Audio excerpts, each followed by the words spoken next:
Hello friends. कैसे हैं आप लोग। आज हम अपनी यूपीएससी के लिए करंट अफेयर स्टार्ट कर रहे हैं।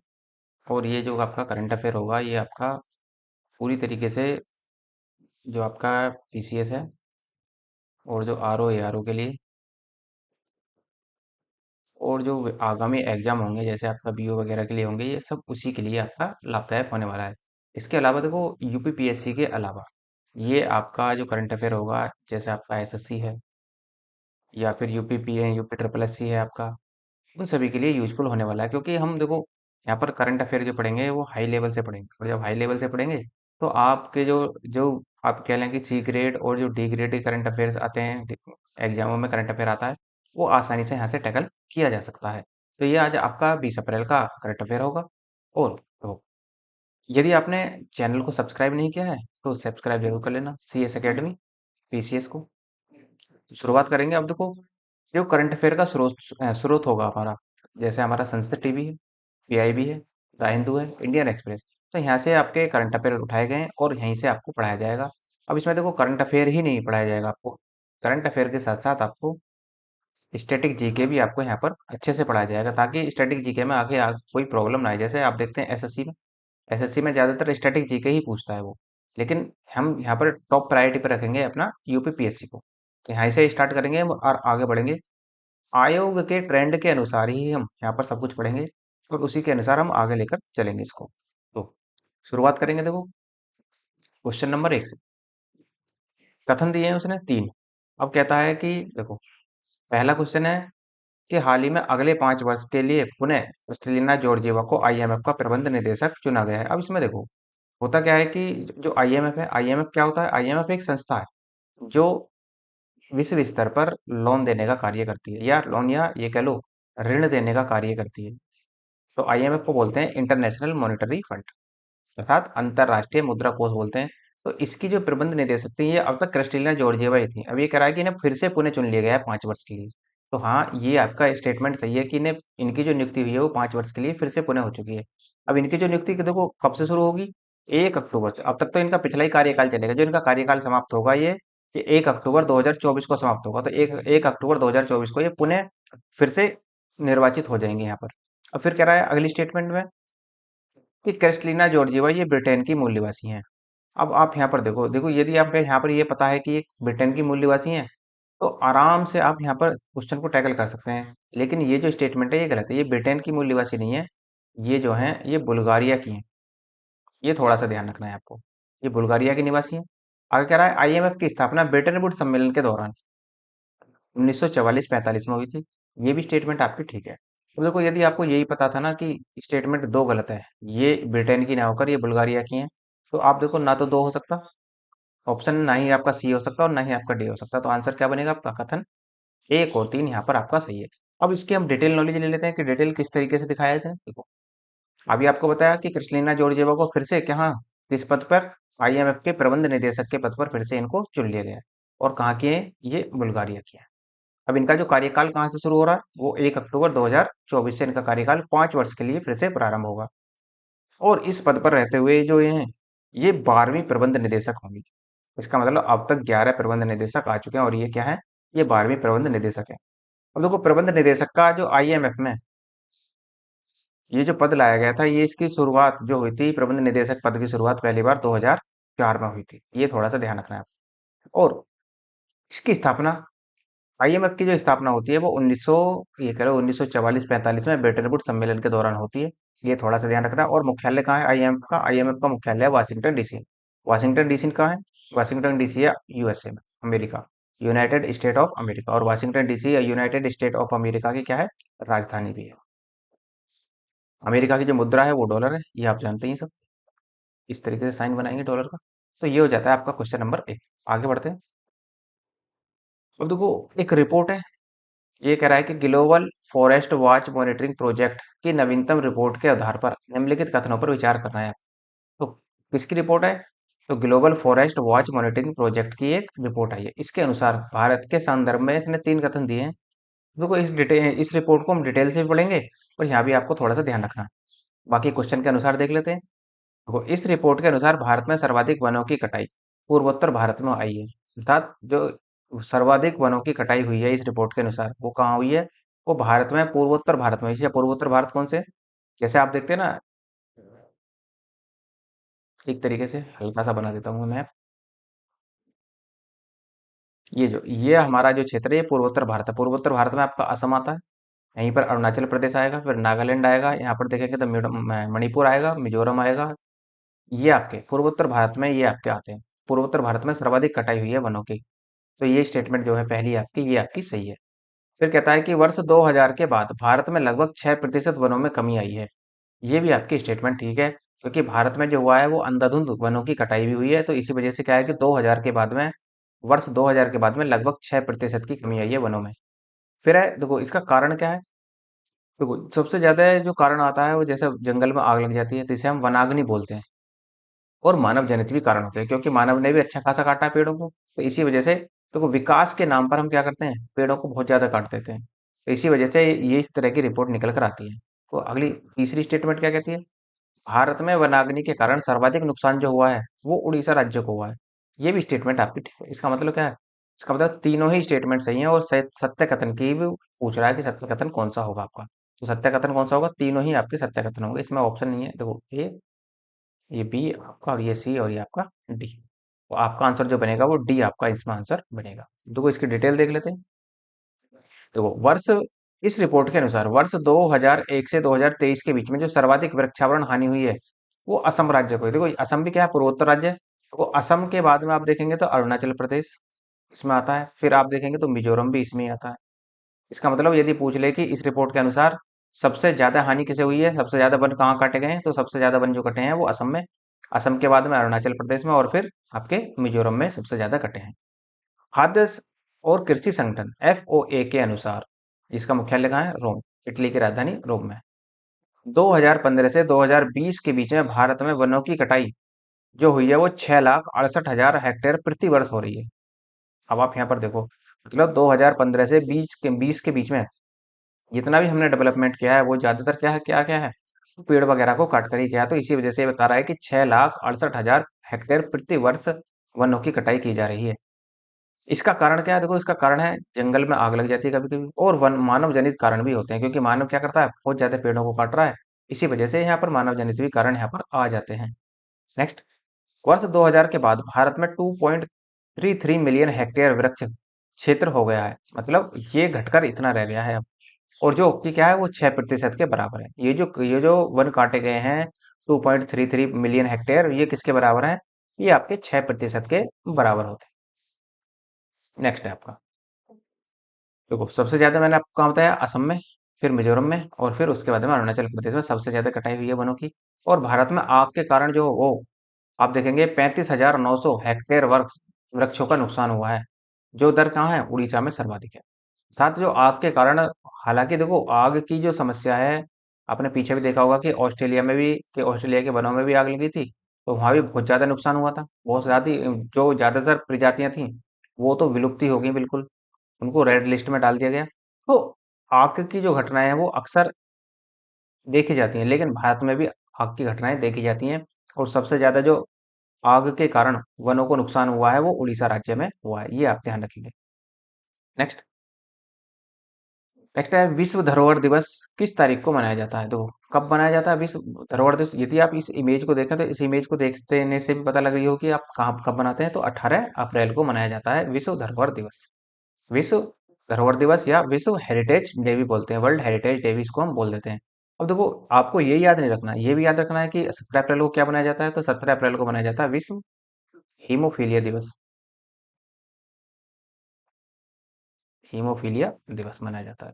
यदि आप देखें तो 19 अप्रैल को क्या मनाया जाता है? तो 19 अप्रैल को मनाया जाता है लीवर दिवस, या ये कह लो कि जो हमारा लीवर दिवस। और 21 अप्रैल को क्या मनाया जाता है? 21 अप्रैल को मनाया जाता है लोक सेवा आयोग दिवस। लोक सेवा आयोग दिवस। तो आपको ये चारों ही याद रखने हैं। तो 17 अप्रैल को विश्व हीमोफीलिया दिवस, 18 अप्रैल को विश्व धरोहर दिवस, 19 अप्रैल को विश्व लीवर दिवस, और 21 अप्रैल को आपका लोक सेवा आयोग दिवस, या जिसे हम UPSC संघ लोक सेवा आयोग बोलते हैं, ये आपका मनाया जाता है यहाँ। तो देखो ये किसके द्वारा मनाया जाता है विश्व धरोहर दिवस? ये जो विश्व धरोहर दिवस है ये आपका यूनेस्को के द्वारा मनाया जाता है। आप यूनेस्को के बारे में यदि आप देखेंगे तो मैं अभी आपको आगे बताऊंगा कि कब उसकी स्थापना हुई। 1945 में स्थापना होती है यूनेस्को की। तो वो 18 अप्रैल को मनाया जाता है। कौन? विश्व धरोहर दिवस। इस बार की थीम जरूर ध्यान रखना, विरासत परिवर्तन। तो इसकी थीम जो होगी वो विरासत परिवर्तन होगी। उद्देश्य क्या है इसका? उद्देश्य वही है अपनी संस्कृति की और संस्कृति विविधता को बचाकर रखना। यही इसका उद्देश्य आपको देखने को मिलेगा। जैसे कहता है, हमारी समृद्ध सांस्कृतिक विविधता और हमारी प्राचीन विरासत को संरक्षित करने के महत्व के बारे में जागरूकता फैलाने और युवा पीढ़ी को अपनी विरासत को आगे बढ़ाने और हमारी संस्कृति की संरक्षा करने में एक महत्वपूर्ण संदेश को साझा करता है। नेक्स्ट है आपका। तो देखो यूनेस्को के बारे में थोड़ा सा और बता देता हूँ, क्योंकि यूनेस्को जो पीछे थे, पिछले कुछ महीनों में क्या हुआ है कि 55 शहरों की लिस्ट जारी की गई थी यूनेस्को के द्वारा, जिसमें हमारे भारत के जो थे, भारत के 2 शहरों को यहाँ पर शामिल किया गया था। तो वही कह रहा है कि जो रचनात्मक शहरों की जो लिस्ट जारी की गई है 55 देशों 55 राज्यों की, ओ सॉरी 55 शहरों की, उसमें क्या है कि उसमें मध्य प्रदेश का ग्वालियर सिटी को क्या माना गया है? सिटी ऑफ म्यूजिक के रूप में अंकित किया गया है। और वहीं पर जो आप देखेंगे, जो केरल का कोझिकोड है, ये केरल का है। केरल का कोझिकोड शहर जो है उसको यूनेस्को की क्रिएटिव सिटी में डाला गया है। तो यहाँ से स्टेटमेंट बनाकर पूछ सकता है या डायरेक्टली पूछ सकता है कि हाल ही में यूनेस्को द्वारा अभी रचनात्मक शहरों की लिस्ट जारी की गई, इसमें उत्तर प्रदेश ये उसमें भारत के कौन से यहाँ पर शामिल हैं, कौन से शहरों को यहाँ पर शामिल किया गया है। तो आप थोड़ा सा यहाँ पर ध्यान रखेंगे कि मध्य प्रदेश का ग्वालियर और आपका केरल का कोझिकोड, जो साहित्य के क्षेत्र में इसको हम रखेंगे। तो देखो जो आपकी यूनेस्को है, यूनेस्को की स्थापना कब होती है? वो 16 नवंबर 1945 को हुई थी। ये थोड़ा ध्यान रखना है। किसकी है? यूएन की एक विशेष एजेंसी भी है। और इसका काम क्या है यूनेस्को का? तो शांति को बढ़ावा देने के लिए शिक्षा, विज्ञान, संस्कृति में अंतर्राष्ट्रीय सहयोग को बढ़ावा देती है। तो ये जो होता है आपका यूनेस्को, UNESCO बोलते हैं इसको। और हिंदी में भी लिख सकते हैं आप। हिंदी में लिखेंगे तो इस तरह से लिखेंगे यूनेस्को। तो इसे बोलते हैं United Nation education scientific cooperation organisation. ये कॉपरेशन, ये कल्चर है, कल्चर ऑर्गेनाइजेशन, अर्थात United Nation education scientific culture organisation बोलते हैं इसको। मुख्यालय कहाँ है? तो यूनेस्को का मुख्यालय फ्रांस की राजधानी है पेरिस। तो इसी में इसका मुख्यालय भी है। इसके सदस्य देशों की बात करें तो सदस्य देशों की जो संख्या है वो 195 है। ये ध्यान रखना है। और 5 प्रमुख कार्यक्रमों के माध्यम से अपना उद्देश्य पूरा करती है। कौन कौन से 5? एक तो शिक्षा के क्षेत्र में, एक प्राकृतिक, दूसरा तीसरा है विज्ञान, चौथा है आपका सामाजिक सामाजिक और मानव विज्ञान, और फिर आप देखेंगे संस्कृति और संचार सूचना। तो ये इन क्षेत्रों में यहाँ पर ज्यादातर कार्य करती है। और आदर्श वाक्य क्या है? आदर्श वाक्य भी थोड़ा ध्यान रखना। पुरुषों और महिलाओं के मन में शांति का निर्माण करना, ये यूनेस्को का आदर्श वाक्य होगा। और देखो 195 देश आपको नहीं ध्यान रखना, लेकिन कुछ देश ऐसे हैं जो इसमें शामिल नहीं है। तो यूनेस्को के 3 सदस्य देश संयुक्त राष्ट्र के सदस्य नहीं है, ये थोड़ा सा ध्यान रखना है। यूनेस्को के 3 सदस्य देश हैं, ऐसे हैं जो कुल मिलाकर जो संयुक्त राष्ट्र है, जो यूएन है, वो इसके सदस्य नहीं है, ये ध्यान रखना है। मतलब कहने का मतलब ये है कि ये जो 3 देश हैं आपका, कुक आइलैंड्स, न्यू और फिलिस्तीन, ये यूएन के सदस्य नहीं है, लेकिन यूनेस्को के सदस्य देश में आते हैं। ये थोड़ा सा ध्यान रखना है। नेक्स्ट क्वेश्चन है आपका, ग्रेट इंडियन बस्टर्ड किस राज्य में है का राज्य पक्षी है? देखो ये अक्सर क्या है कि जो राजस्थान वाला क्षेत्र है और जो गुजरात वाला क्षेत्र है, अक्सर यहाँ पर बड़ी बड़ी लाइन खिंची हुई है। तो इनमें क्या होता है कि ये इनसे टकराकर इन जो ग्रेट इंडियन बस्टर्ड है इनकी मृत्यु हो जाती है, और मृत्यु भी बहुत ज्यादा हो रही है।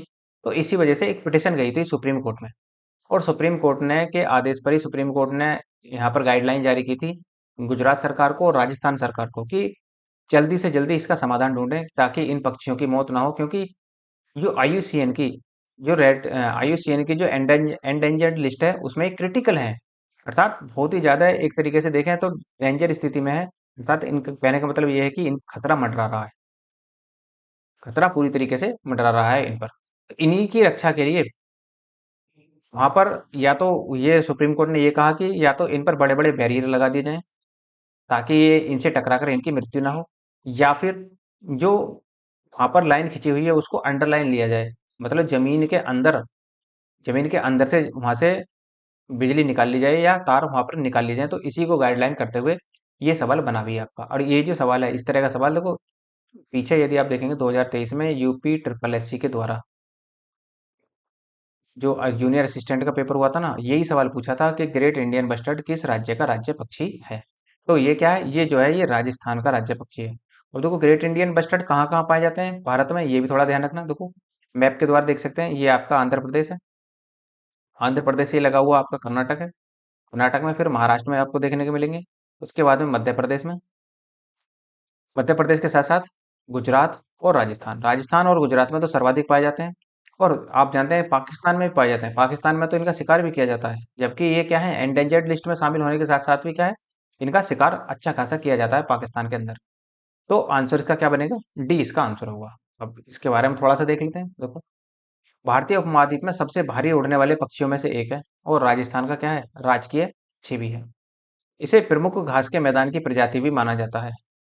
घास के मैदान में की पारिस्थितिकी के स्वास्थ्य का प्रतिनिधित्व करते हैं। और प्राकृतिक आवास क्या है इनके, देखो दब शुष्क घास के मैदानों में रहते हैं, जो शुष्क घास के मैदान है वहां पर देखने को मिलेंगे। राजस्थान के पोखरण के पास जैसलमेर और भारतीय सेना नियंत्रित फील्ड फायरिंग रेंज में ये अधिकतम संख्या में पाए जाते हैं। यह है जीआईबी, जीआईबी का मतलब होता है great Indian bustard, GIB great Indian bustard. ये राजस्थान के अलावा गुजरात, महाराष्ट्र, कर्नाटक, आंध्र प्रदेश और पाकिस्तान में भी पाए जाते हैं। ये थोड़ा सा ध्यान रखना है। नेक्स्ट, तो सुरक्षा की दृष्टि से देखें तो ये आईयूसीएन की गंभीर रूप से संकटग्रस्त है, अर्थात एंडेंजर्ड लिस्ट में शामिल है। साइट्स है, साइट्स एक संस्था है, उसके परिशिष्ट परवन में अर्थात परिशिष्ट एक में उसको शामिल किया गया है इनको। और जो हमारा वन्य जीव संरक्षण अधिनियम है, डब्ल्यूपीए बोलते हैं उसको, world life protection act, WPA, WPA wild life protection act के नाम से जानते हैं, जो 1972 में लाया गया था। उन्हीं अनुसूची एक में इसको शामिल किया गया है। और सरकार द्वारा देखो इन्हें बचाने के लिए कुछ प्रयास भी किए गए, जैसे प्रजाति पुनर्प्राप्ति कार्यक्रम लाया गया, नेशनल बस्टर्ड रिकवरी प्लान लाया गया इनके लिए, संरक्षण प्रजनन सुविधा केंद्र लाया गया, और प्रोजेक्ट ग्रेट इंडियन बस्टर्ड लाया गया। उसके साथ साथ पर्यावरण के लिए अनुकूल उपाय भी इनके लिए किए गए हैं। नेक्स्ट, नेक्स्ट हाल ही में चर्चा में रही करीबा झील, वो चर्चा में रही है झील क्योंकि ये जो है मानव निर्मित झील है, और कहाँ है, किन दो देशों के बीच में स्थित है। यदि आप देखें तो ये आपका अफ्रीका महाद्वीप का मैप है, मतलब इसमें से अफ्रीका महाद्वीप में से ही मैंने जहां पर ये है, ये आप देख रहे हैं ना, ये आपकी करीबा झील, ये किन दो देशों की सीमा पर है। तो ये है इधर एक आपका जाम्बिया और इधर एक आपका जिम्बाब्वे। तो ये आपका जिम्बाब्वे और ये आपका जाम्बिया, इन दो देशों की सीमा पर है ये आपकी करीबा झील। तो कहाँ का क्या आंसर लगाएंगे आप, जाम्बिया और जिम्बाब्वे। तो इस प्रकार जो आंसर होगा आपका, आंसर हो जाएगा आपका A। अब देखो इसके बारे में डिटेल कर लेते हैं थोड़ा सा। तो आयतन के हिसाब से देखें तो दुनिया की सबसे बड़ी मानव निर्मित झील है और जलाशय भी है। आयतन की दृष्टि से ध्यान रखना, आयतन की दृष्टि से विश्व की सबसे बड़ी मानव निर्मित झील भी है ये। यहाँ जाम्बिया और जिम्बाब्वे के बीच सीमा पर हिंद महासागर से लगभग 1300 किलोमीटर के ऊपर स्थित है, अर्थात ये कह लें कि हिंद महासागर से कितनी ऊंचाई पर है ये, हिंद महासागर से 1300 किलोमीटर की ऊंचाई पर है। ऐसे देखो जरा, ये आपका हो गया अफ्रीका महाद्वीप। और अफ्रीका महाद्वीप के यदि आप देखेंगे तो पूर्व में कौन सा है, हिंद महासागर, पश्चिम में देखेंगे तो अटलांटिक है, अटलांटिक महासागर। ये जो आप देख रहे हैं यहाँ पर, ये गिनी की खाड़ी है। तो इसी पे देखना, तो हिंद महासागर से ये जो है आपकी 1300 किलोमीटर की ऊंचाई पर है। यहाँ पर आप थोड़ा सा ध्यान रखें। तो यहाँ पर है आपका जाम्बिया और जिम्बाब्वे। तो करीबा बांध देखो, जो करीबा बांध बना हुआ है वो भी आपकी इसी पर ही बांध, इसी झील पर बना हुआ है। तो करीबा बांध जाम्बिया और जिम्बाब्वे के बीच जाम्बेजी नदी पर, नदी बेसिन में करीबा कंठ में एक डबल वक्रता कंक्रीट आर्क बांध है, अर्थात कंक्रीट का बना हुआ बांध है ये यहाँ पर। और जो कहाँ है करीबा बांध, वो जाम्बेजी नदी पर है। अब देखो यह दीवार करीबा कंठ तक फैली है, और जो जाम्बिया और जिम्बाब्वे के बीच सीमा बनाती है। यह बांध जाम्बिया और जिम्बाब्वे दोनों के लिए पर्याप्त बिजली पैदा करता है, अर्थात यहाँ से इस बांध के द्वारा क्या होगा, देखो जब बांध बनता है तो यहाँ से हम क्या करते हैं, बांध में बांध बनाते हैं हम सिंचाई के लिए, बिजली वगैरह के लिए बिजली भी बनाई जाती है, और वहाँ के आसपास के क्षेत्र है वहाँ पर सिंचाई भी कर ली जाती है। तो बिजली बनाने के लिए एक मजबूत वाणिज्यिक मछली पकड़ने के उद्योग को भी बढ़ावा देता है, अर्थात यहाँ पर मछली भी पकड़ी जाती है। करीबा झील और इसके किनारे विभिन्न प्रकार की प्रजातियों की मेजबानी भी करता है, अर्थात यहाँ पर तो कुछ झील है तो विभिन्न प्रकार की पक्षियों की प्रजातियां भी यहाँ पर आपको देखने को मिलेंगी। जैसे आप देखते हैं ना कि भारत की जो है वो लोकटक झील हो गई, चिल्का झील हो गई, यहाँ भी क्या है, यहाँ भी प्रवासी पक्षी बहुत ज्यादा आते हैं। इसी तरीके से यहाँ भी जब झील है तो पक्षी यहाँ पर आएंगे ही आएंगे। जैसे आप यहाँ पर देखते हैं कौन से पक्षी पाए जाते हैं, मछली तो हिंगी होंगी यहाँ पर, ईगल भी पाया जाएगा, एक जलकाग भी पाया जाता है यहाँ पर। अब झील जलयोजन के लिए हाथियों और अन्य बड़े जानवरों को भी आकर्षित करती है, अर्थात यहाँ पर बड़े जानवर भी देखो पानी के लिए तो आएंगे ही। जानवर कहाँ जाएंगे, जानवर झील या किसी जलाशय के पास ही जाएंगे पानी के लिए। तो वो यहाँ पर उतारने का ये प्रयास कर रहा है। नेक्स्ट, मुदुमलाई टाइगर रिजर्व किन तीन राज्यों के साथ सीमा साझा करता है? देखो हाल ही में ये चर्चा में था, क्योंकि यहाँ पर जो है जो पशु रह रहे हैं वो बहुत ज्यादा ही अपने ऊपर खतरा महसूस कर रहे हैं, तो इसी वजह से ये ध्यान इसी वजह से ही मुदुमलाई टाइगर रिजर्व जो है ये खबरों में था। अब देखो कल से मैं आपको ये भी दिखाऊंगा कि यहाँ पर इनका स्रोत क्या होगा साथ साथ। जैसे ये जो न्यूज उठाई गई है ये इंडियन एक्सप्रेस की है या द हिंदू से उठाई गई है या आपके संसद टीवी से है, तो वो मैं आपको कल से यहाँ पर दिखाना शुरू करूंगा। अब देखो ये जो मुदुमलाई टाइगर रिजर्व है किन किन तीन राज्यों की सीमा पर है, तो ये हमारा भारत, इधर क्या है, इधर है तमिलनाडु, इधर देखेंगे तो ये इधर है केरल, और इधर आप देखेंगे तो ये इस तरीके से जो आप देखते हैं ये है आपका कर्नाटक। तो तीनों राज्यों के जंक्शन पर है ये यहाँ पर, तो ये जो आप देख रहे हैं, तो इसका मतलब तमिलनाडु, केरल और कर्नाटक तीनों राज्यों की सीमा पर ये लगा है। तो इसका आंसर क्या बनेगा, सी, कर्नाटक, केरल और तमिलनाडु।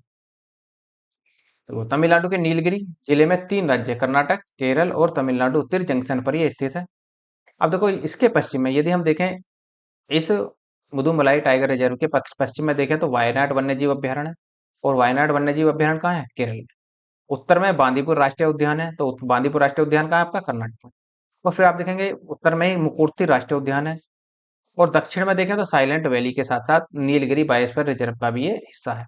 तो इतना भी ध्यान रखना है कि ये भी आपको पता होना चाहिए कि वायनाड पक्षी अभ्यारण्य कहाँ है, तो वो सीधा सीधा पीसीएस या आरओ में सीधा सीधा मैच कराने के लिए पूछ लेता है, चार ऑप्शन देगा, चारों को मैच कराने के लिए बोल देगा।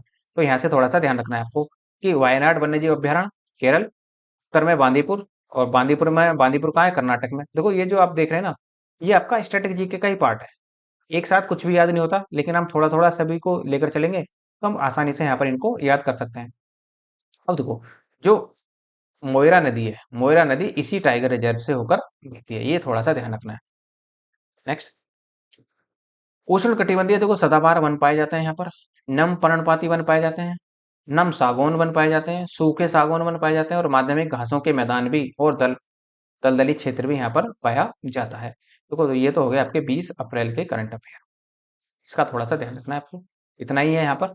कल को देखो हम इसमें क्या पढ़ाएंगे, इसमें जो मैंने आज आपको क्वेश्चन पढ़ाए हैं, क्वेश्चन की फॉर्म में जितने भी क्वेश्चन है ना, ये इसी का मैं आपको पहले रिवीजन कराऊंगा और फिर उसके बाद में हम आगे बढ़ेंगे, क्योंकि देखो रिवीजन ही किसी भी एग्जाम को क्रैक करने की कुंजी होती है। आपने पीछे आरओ एआरओ का जो पेपर कैंसिल हुआ है ये, इसमें भी देखा होगा कि किस तरीके से सवाल पूछे, क्योंकि केवल 22 सवाल ऐसे थे जो वन लाइनर थे 140 में से।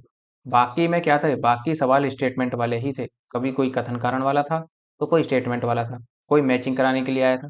तो केवल 22 सवाल पे ही आप देख सकते हैं, तो वन लाइनर से काम नहीं बनने वाला। इसी वजह से क्या है कि डिटेल एनालिसिस भी करेंगे और देखेंगे कि उसके आसपास भी क्या क्या हम उनको याद कर सकते हैं।